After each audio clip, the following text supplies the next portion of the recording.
Hello दोस्तों, स्वागत है आपका अपने चैनल सिविल हेल्प। तो आज हम एयरपोर्ट अथॉरिटी ऑफ इंडिया में जो वैकेंसी निकली है उसके बारे में हम अच्छे से जानेंगे, उसके नोटिफिकेशन को भी देखेंगे और आप अलग से पढ़ लीजिएगा उसके बारे में। हमारा मेन मुद्दा ये रहेगा कि हम इस फॉर्म को कैसे भरें, कौन कौन भर सकता है और सही से सब कुछ भर जाए। ठीक है, तो हम वही करेंगे। ठीक है, तो अभी तक यदि आपने हमारे चैनल को सब्सक्राइब नहीं किया तो प्लीज़ सब्सक्राइब कर लें और इसी तरह का नोटिफिकेशन हमेशा पाने के लिए हमसे जुड़ें। तो देखिए, एयरपोर्ट अथॉरिटी ऑफ इंडिया में हमारी जो है आपकी वैकेंसी आ चुकी है। ठीक है, इसमें 10th और या तो आप 10th हो या डिप्लोमा हो या आप 12th हो, पास हो, तो आप इसमें अप्लाई कर सकते हो। बहुत अच्छी जॉब है। ठीक है, देखते हैं इसके कुछ थोड़ा सा नोटिफिकेशन के बारे में, उसके बाद फिर हम देखते हैं कि फिर क्या है। तो डिस्क्रिप्शन में दिए गए लिंक से आप इस वेबसाइट पे आ जाओ।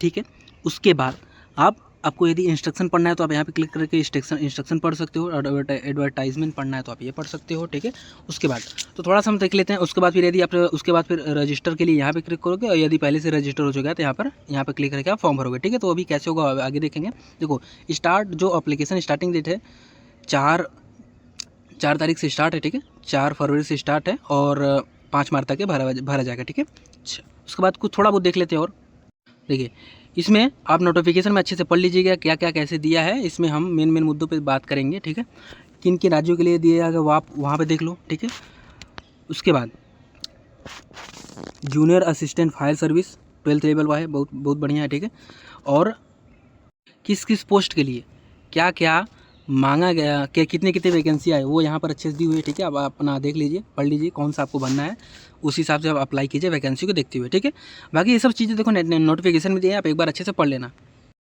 अब हम आते हैं अपने फॉर्म भरने की प्रक्रिया को हम जारी करते हैं। ठीक है, तो देखो, सबसे पहले हम क्या करेंगे, सबसे पहले हमें क्या करना पड़ेगा, रजिस्ट्रेशन करना पड़ेगा। रजिस्ट्रेशन के लिए क्या करेंगे, सबसे पहले टू रजिस्टर इस वाले है, तो यहाँ पर हम क्या करेंगे, क्लिक करेंगे। इस पर क्लिक करते हैं हम आ जाएंगे नेक्स्ट पेज पे। नेक्स्ट पेज हमारे पास कुछ ऐसा खुलेगा जिसमें सब कुछ हमें जैसे जैसे मांगा गया वैसे वैसे हम क्या करेंगे, इसमें डालेंगे क्या, मोबाइल नंबर डालना है, कंफर्म मोबाइल नंबर डालना है, उसके बाद फिर अल्टरनेट मोबाइल नंबर डालना है, ईमेल एड्रेस डालना है, कंफर्म ईमेल एड्रेस डालना है, उसके बाद फिर जनरेट ओटीपी करना है। ठीक है, इस पर क्लिक करते ही आपके मोबाइल नंबर पर और ईमेल पे क्या जाएगा, ओटीपी जाएगा। फिर उस ओटीपी को क्या करेंगे, आप वेरीफाई करेंगे। ठीक है, उसको आप वेरीफाई करेंगे। देखिए, उसको ये तो नीचे था, आप ऊपर भी आपके पास 2 ऑप्शन है। ठीक है, उसको भी आप फिल करना है। भाई, आप पोस्ट नेम अपना इसमें सेलेक्ट करना, पोस्ट कोड अपना सेलेक्ट करना, उसके बाद फिर कैंडिडेट एप्लीकेंट नेम डालना। ठीक है, तो ऐसा इतना करने के बाद फिर आपका ये नीचे वाला मोबाइल नंबर, कॉन्टैक्ट नंबर वगैरह डाल के फिर अपना वो ओटीपी जाएगा, उसको वेरीफाई कर लेना। ठीक है, उसके बाद फिर उसको वेरीफाई करने के बाद आप नीचे आओगे तो आपको सब कुछ सही है तो क्या करोगे, डिक्लेरेशन भरना पड़ेगा, एग्री कर यहाँ पर जो कैप्चा है उसको यहाँ पे क्या करोगे, फिल करके उसके बाद फिर रीवेरीफाई पे क्लिक कर दोगे। ठीक है, इतना करते ही आप आ जाओगे नेक्स्ट पेज पे। ऐसा करते ही आपको नीचे ये दिखने लगेगा कि आपका जो है ये हो चुका है। फिर आप क्या करोगे, जब आप सब कुछ आपका सही है तो आप यहाँ पर इन चारों जगह अपना टिक लगाकर उसके बाद फिर आप सबमिट पे क्लिक कर देना। ठीक है, आप आ जाओगे। अब मतलब आपका रजिस्ट्रेशन हो गया। ठीक, रजिस्ट्रेशन हो गया। अब उसके बाद फिर आपके पास ये पेज खुलेगा, जिसमें सब कुछ आपका पर्सनल डिटेल वगैरह दिखाएगा, पोस्ट डिटेल्स और पोस्ट कोड वगैरह जो आपने डाला था। ठीक है, वो सब आपका इसमें दिखाएगा। अब क्या करना है, अब हमको फॉर्म भरना है। रजिस्ट्रेशन तो हमारा हो गया, तो अब क्या करोगे, गो टू एप्लीकेशन पे आप क्लिक करोगे। ठीक है, ये क्लिक करते ही आप जाओगे नेक्स्ट पेज पे।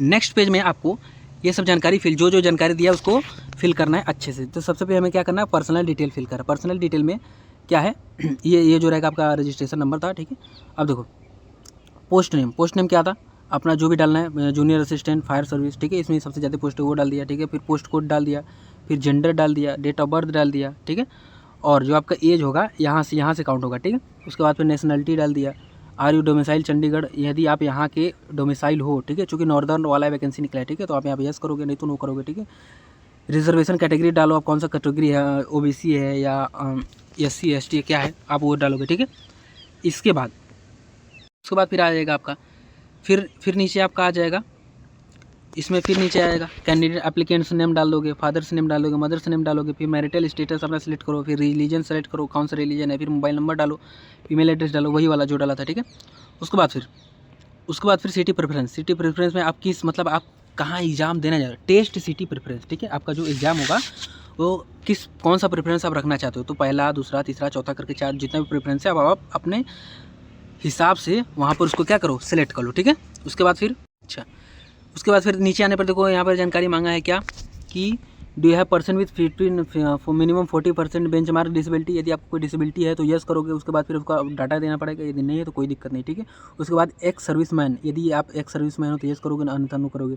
Are you dependent ex serviceman killed in action, तो आप मतलब बताना पड़ेगा, ठीक है, कि आप जो एक्स सर्विसमैन के डिपेंडेंट हो जो किल्ड किए गए हैं फिर एक्शन में, ठीक है, मतलब जो यदि है तो आप क्या करोगे, किल करो, मतलब इसमें फिल करोगे, ठीक है। उसके बाद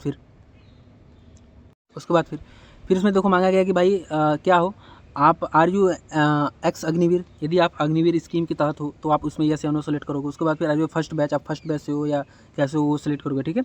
उसके बाद फिर उसके नीचे है गवर्नमेंट, आपको ये बताना है कि आप किसी भी गवर्नमेंट संस्था में आप काम कर रहे हैं कि नहीं, आपको इसमें बताना पड़ेगा, यस या नो करना पड़ेगा, ठीक है। आपने सेलेक्ट कर लो। उसके बाद फिर आओ नीचे, यदि आप सेलेक्ट करोगे तो आपको इसमें पूरा उसका देना पड़ेगा कि भाई आप किस ऑर्गेनाइजेशन में हो, डेट ऑफ ज्वाइनिंग क्या थी आपकी, वगैरह वगैरह, ठीक है।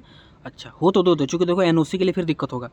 तो डिपार्टमेंटल एम्प्लॉय डिटेल्स, फिर क्या है, आर यू एन ए आई, मतलब आप एयरपोर्ट अथॉरिटी ऑफ इंडिया में आप इंटरनल कैंडिडेट हैं, यदि हैं तो आप यस करो। आप फिर यस करोगे तो फिर उसमें भी आपको पूरा डेटा देना पड़ेगा किस डिपार्टमेंट में आप कहाँ हो, ठीक है।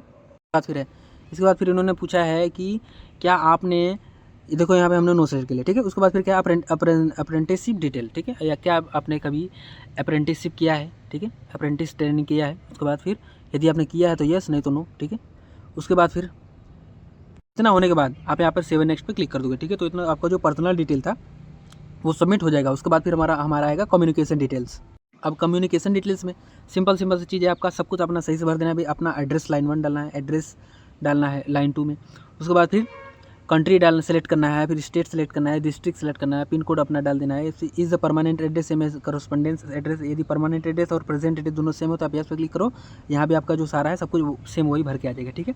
उसके बाद फिर अगर नीचे आए, ठीक है, तो आप उसको उसी प्रकार से नीचे जाकर सेव कर देना, आपका कम्युनिकेशन डिटेल्स भी हो जाएगा सेव, ठीक है। अब उसके बाद फिर हमारा आएगा, आपका आएगा क्या, क्वालिफिकेशन एक्सपीरियंस, ठीक है, क्वालिफिकेशन एंड एक्सपीरियंस। तो क्वालिफिकेशन आप सबसे पहले 10th का डिटेल्स डालोगे, तो किस बोर्ड से आप किए, पासिंग क्या, डेट ऑफ पासिंग क्या था, इंस्टीट्यूट या स्कूल का नाम क्या था, सब्जेक्ट क्या था, सीजीपीए में आपका था क्या था, नहीं तो आपका जो सीजीपीए में नहीं है तो परसेंटेज में है तो आप ये सिलेक्ट करके परसेंटेज सेलेक्ट कर सकते हो। फिर marks obtain, marks minimum maximum marks, ठीक है, ये डालोगे तो आप यहाँ पे आपका क्या आ जाएगा, परसेंटेज लिख के आ जाएगा। नहीं तो आपका सीजीपीए में तो आप अपना सीजीपीए में डाल दो, ठीक है। उसके बाद फिर एसेंशियल क्वालिफिकेशन डिटेल्स, उसमें फिर क्या है, उसके बाद फिर आपका एसेंशियल क्या है, एसेंशियल भाई आपको उसमें बताया गया भाई आपका 12th जो है आपका एसेंशियल रहने वाला है, ठीक है। तो आपने देखो 12th रेगुलर आपने डाल दिया। उसके बाद फिर इंस्टीट्यूट नेम डाल देना, डेट ऑफ पासिंग डाल देना, रिजल्ट स्टेटस क्या है, पास्ट है। फिर सेलेक्ट परसेंटेज कितना, परसेंटेज में तो परसेंटेज आपने सेलेक्ट किया, नहीं तो सीजीपीए है तो आप यहाँ पे सीजीपीए सेलेक्ट करोगे, ठीक है। उसके बाद फिर मार्क्स परसेंटेज हमने सेलेक्ट किया तो कितना मार्क्स था, फिर मैक्सिमम मार्क्स कितना था, परसेंटेज ऑटोमेटिक यहाँ पे आ जाएगा, ठीक है। उसके बाद पोस्ट स्पेसिफिक क्वेश्चन इसमें है, do you have driving licence, ये है तो यस डालो। Do you have distance vision 6x6, आप यहाँ पे यदि है तो आप क्लिक करो, देखो। तो इसमें देखो लगभग में आपको यस ही करना पड़ेगा क्योंकि तभी आप इसमें अप्लाई कर सकते हो, नहीं तो नहीं कर सकते, ठीक है। तो यहाँ पे हम यदि आपके पास है, नहीं है तो भी आप यस करके आप उसे बनवा लो, ठीक है। नाइट ब्लाइंडनेस है तो भाई आप यस करो, मतलब जो भी अपना सही से बताओ, ठीक है। फुल फील्ड विजन वगैरह, speech normal, no refractive error, chest expansion minimum 5 centimetre आपका चेस्ट एक्सपेंड होता है, हियरिंग नॉर्मल है, सब कुछ आपको इसमें देना पड़ेगा, आपका मेडिकल की जानकारी। और भी देखो इसमें इन्होंने मांगा है क्या कि आपका जो वेट है not less than 55 kg and for male and 45 kg for female, ठीक है। आप अपने हिसाब से देखो इसको सिलेक्ट कर लेना, चूँकि देखो आपका फिर बाद में मेडिकल होगा तो ये सब आपका चेक होगा, ठीक है। तो ये सब है। डू यू हैव, आपको नॉक नी वगैरह है तो आप यहाँ पर देखो इसमें आपको नो ही सिलेक्ट करना पड़ेगा, क्योंकि अगर आप इसमें यस सेलेक्ट करोगे तो आप फॉर्म के लिए एलिजिबल ही नहीं हो, ठीक है। तो यदि आपका है तो भी आप यस नो ही सिलेक्ट करो, बाकी जो होगा आगे देखा जाएगा, ठीक है। उसके बाद यदि आपके पास कोई एडिशनल क्वालिफिकेशन है तो उसका नाम डालो, इंस्टीट्यूट का नाम डालो, स्पेशलाइजेशन डालो, डेट ऑफ पासिंग डालो, सेलेक्ट परसेंटेज डालो, marks of 10, mark minimum maximum marks, ठीक है। ऐसा कर सकते हो। उसके बाद फिर क्या, एक्सपीरियंस डिटेल्स, यदि आपके पास है तो एक्सपीरियंस डिटेल में आप अपना सब कुछ सेम वही चीज़ रहने वाला है कि अपना सब कुछ डालो उसमें, कब क्या था, पोस्टिंग हेल्ड स्टार्ट, कब तक आपने कहाँ तक कितना काम किया, उसके बाद सर्विस लेंथ क्या रहा, ठीक है। सब कुछ आप इसमें डाल दो। फिर उसके बाद फिर आप यहाँ पर ये उसके बाद फिर 7 नेक्स्ट पे आप क्लिक करो, ठीक है। उसके बाद फिर आप आओगे डॉक्यूमेंट अपलोड वाले पे, ठीक है। तो इन्होंने इसमें क्या मांगा है कि भाई आपका scanned recent passport size photo, आपको फ़ोटो साइज़ होना चाहिए वो रिसेंट होना चाहिए उसका। देखो इन्होंने क्या साइज़ वगैरह दे दिया है, ठीक है। तो आप इमेज साइज का रिड्यूसर से या PDF साइज रिड्यूसर से आप जैसा भी हो, देखिए आप यदि आपका इमेज बड़ा, आपने इमेज क्लिक कर लिया मोबाइल से, आपका इमेज बड़ा है तो आप एक प्ले स्टोर से जाकर एक ऐप डाउनलोड कर लो इमेज साइज रिड्यूसर। उसमें इस इमेज को अपलोड कर आप जितना साइज चाहते हो उतना साइज पे आने के बाद आप यहाँ पर उतना साइज का हो जाएगा। फिर उसे आप क्या करो, यहाँ पर अपलोड कर दो, ठीक है। यदि आपको नहीं आता तो कमेंट में बताओ, मैं फिर से उसके लिए वीडियो लाता हूँ, ठीक है। अपलोडर स्कैन सिग्नेचर के लिए भी सेम वही चीज़ है, ठीक। उसके बाद फिर अपलोड 10th सर्टिफिकेट, आपका जो 10वीं मार्कशीट है उसको क्या करना है, स्कैन करना है। स्कैन करना मतलब उसको PDF बनाना है। PDF बनाने के बाद यदि उसका PDF का साइज मैक्सिमम जा रहा है तो उसको क्या करना पड़ेगा, PDF साइज रिड्यूसर नाम का एक ऐप डाउनलोड करो, उससे उस PDF का साइज रिड्यूस करके वो यहाँ से क्या करो, अपलोड करो, ठीक है। उसके बाद फिर एसेंशियल सर्टिफिकेट इसमें डालो, ठीक है। 12th का डालो, ठीक है, 10th का 12th का इसमें क्या डालो, 12th का डालो। उसके बाद फिर upload your additional qualification certificate यदि आपके पास है तो, ठीक है। देखो यहाँ पे जरूरी नहीं है, ठीक है। उसके बाद फिर upload your state domicile certificate, मतलब आपका डोमिसाइल सर्टिफिकेट इसमें डालना है, चूँकि ये इसमें पता चले कि आप किस राज्य से हो, ठीक है। अपलोड एक्सपीरियंस सर्टिफिकेट, यदि आपके पास एक्सपीरियंस सर्टिफिकेट है तो आप उसे भी अपलोड करो, ये लेकिन यह ज़रूरी नहीं है, ठीक है। यहाँ पर स्टार का साइन है, चूँकि जरूरी नहीं हो कि सबके पास क्या हो, एक्सपीरियंस हो ही, ठीक है। अच्छा, फिर उसके बाद उतना कुछ करने के बाद आपके पास फिर यही साइन आएगा। जब सब कुछ सही रहा तो आप यहाँ पे ब्लू टिक करके उसके बाद फिर ये जो कैप्चा लिखा है इस कैप्चा को इसमें क्या करना है, फिल करना है। उसके बाद फिर सबमिट पर क्लिक कर लेना है, ठीक है। प्रीव्यू करना है तो आप प्रीव्यू कर सकते हो, नहीं तो फिर डायरेक्ट सबमिट कर सकते हो, ठीक है। उसके बाद उस पर क्लिक करते ही आप आ जाओगे सीधे SBI के नेट बैंकिंग साइट पे। यहाँ से आप अब पेमेंट करना है आपको, आप किसी भी माध्यम से पेमेंट कर सकते हो, नेट बैंकिंग से कर सकते हो, अदर बैंक से, डेबिट कार्ड से, क्रेडिट कार्ड से, जैसा भी आप चाहो यहाँ से आप पेमेंट कर सकते हो। ऐसा करते फिर आपको फॉर्म जो है सबमिट हो जाएगा। उसके बाद फिर आप उसका प्रिंट आउट निकलवा कर आप PDF के रूप में सेव कर लो, ठीक है। तो ये था हमारा सारा प्रोसेस। इस फॉर्म को अच्छे से भर दीजिए, अच्छी वैकेंसी है, ठीक है। तो बाकी देखते हैं, भगवान ने चाहा सब कुछ अच्छा ही होगा, ठीक है। तो कोशिश करते रहिए, कोशिश करना आपका काम है, हो या ना हो वो अलग बात है, ठीक है। अच्छा, तो चलिए वीडियो देखने के लिए धन्यवाद। वीडियो को ज़्यादा से ज़्यादा शेयर कीजिए, हमारे चैनल को सब्सक्राइब कीजिए और इसी प्रकार का नोटिफिकेशन हमेशा पाने के लिए हमारे चैनल हमसे जुड़िए, ठीक है। तो चलिए, धन्यवाद।